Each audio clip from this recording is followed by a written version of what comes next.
Hello and welcome.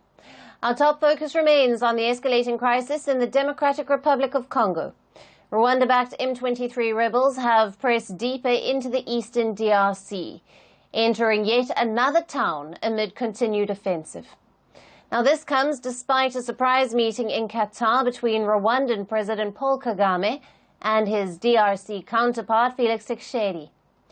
The two leaders committed to an immediate ceasefire on Tuesday, but on the ground the fighting rages on. Reports confirm that M23 rebels have now reached the outskirts of the Walikale, a mineral-rich town in eastern DRC. This marks the farthest west the M23 has advanced in its unprecedented offensive this year.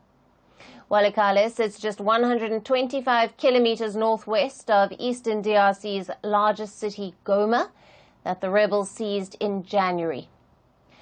With this latest advance, the M23 forces are now within 400 kilometers of Kisangani, which is Congo's fourth largest city.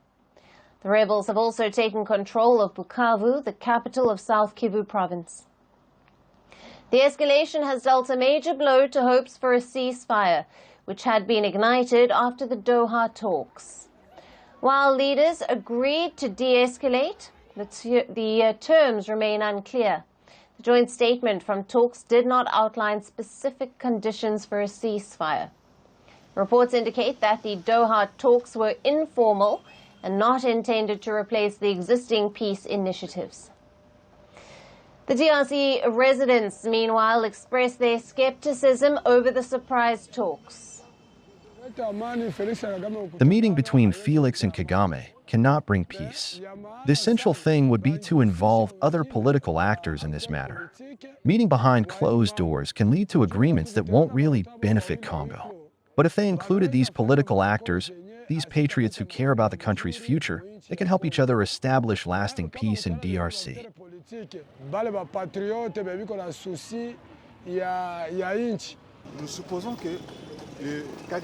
We assume Kagame denies the presence of his military on Congolese soil.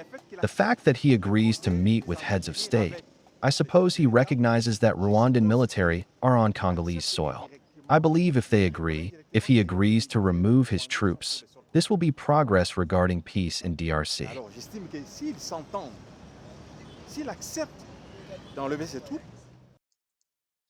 On the same day that the DRC and Rwandan leaders met in Doha, the M23 rebels and the DRC government were set to hold direct talks in Angola's capital of Luanda. However, those negotiations were cancelled last minute after the M23 backed out in protest over European Union sanctions. Since last month, the heads of state from the East African Community and the Southern African Development Community have called for an immediate ceasefire. But the situation continues to worsen. The DRC says that at least 7,000 people have been killed since January in the M23 offensive. Kinshasa accuses Rwanda of backing the rebels to exploit the DRC's critical mineral resources. The United Nations estimates that up to 4,000 Rwandan troops are present in eastern DRC. Rwanda, however, claims it is taking a defensive posture against DRC forces and anti-Kigali militias.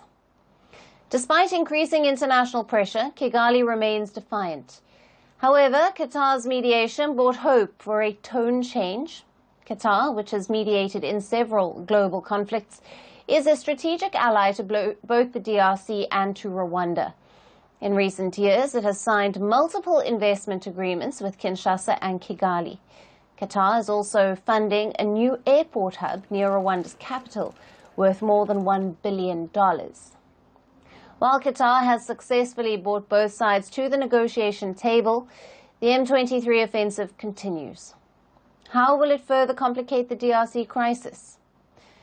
To discuss this further, we have with us Dr. Charles Sinkala, an international relations expert who is joining us live from Lusaka in Zambia. Welcome to Firstpost. Thank you.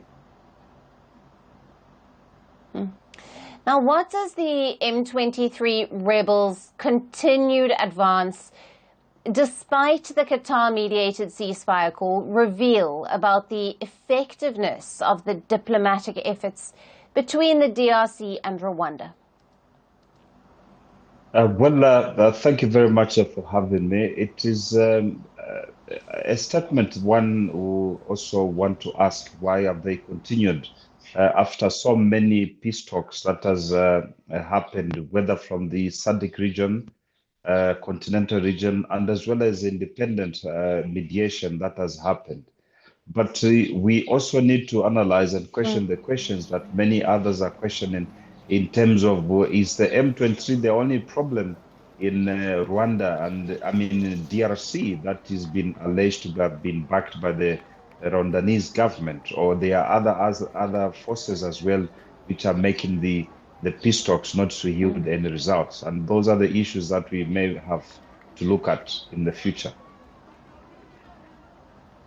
And how significant is the Walikale strategically for the M23 rebels? And what implications does their presence there have for the broader security situation in the eastern DRC? They pose a very significant threat to the security of the DRC, especially in the eastern part of DRC, which is Goma and the surrounding towns, in the sense that the governance there has become so impossible. The military from the national government has fought so hard to provide either support, food, clothing, and security for the citizens within that area because of the M23, who does not want any state security, any military from the state to have the presence there. And Doctor, with the ongoing clashes and these so far failed ceasefire efforts, what are the prospects for a sustainable resolution to the conflict? And what role can regional or international actors play in de-escalation at this stage? I think there must be more emphasis in terms of identifying what is the actual causation of these conflicts.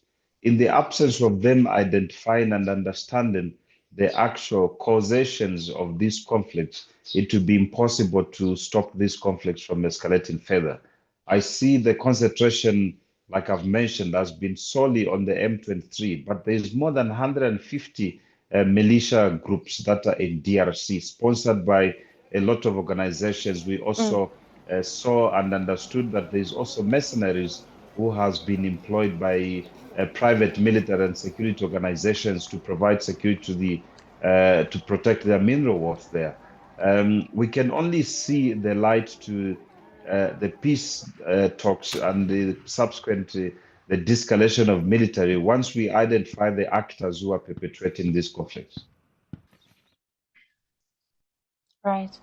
Thank you very much for being with us on the broadcast. Your valued opinion, always welcome. Thank you. Thank you. Good afternoon, Prime Minister Lakshman. Good afternoon. Making headlines in India well before you landed here. New Delhi has raised concerns in the recent past vis-a-vis the Khalistani separatists that operate in New Zealand. How do you propose to address these concerns? In our democracy, we believe in the freedom of speech. Organizations like the Al-Qaeda or ISIS were to hold a referendum in New Zealand, something related to one of your Western partners. Would you say the same? We have very well-defined laws in our democracy. No specific conversation on Khalistan on this visit. It was raised with me. I also raised back our position. Are you willing to be open to these concerns from New Delhi? As I keep coming back to you to say, we have strong laws in our system.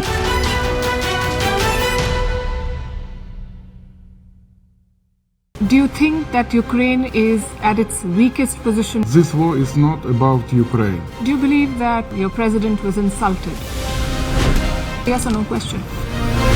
Is Ukraine prepared to pay the price for that peace? No compromises at the cost of territorial integrity and sovereignty. Diplomacy will work? Yes, Do you think will. Russia will give up the territory if there is no ceasefire? Do you propose to keep fighting? We are ready to resist. Do you think there will be peace? Many countries gave us 3 days. President Trump said you don't have any cards. We do not have another choice. How do you keep fighting? You are asking me once again the same question. Because you've not answered my question. We have enough capacities to keep fighting.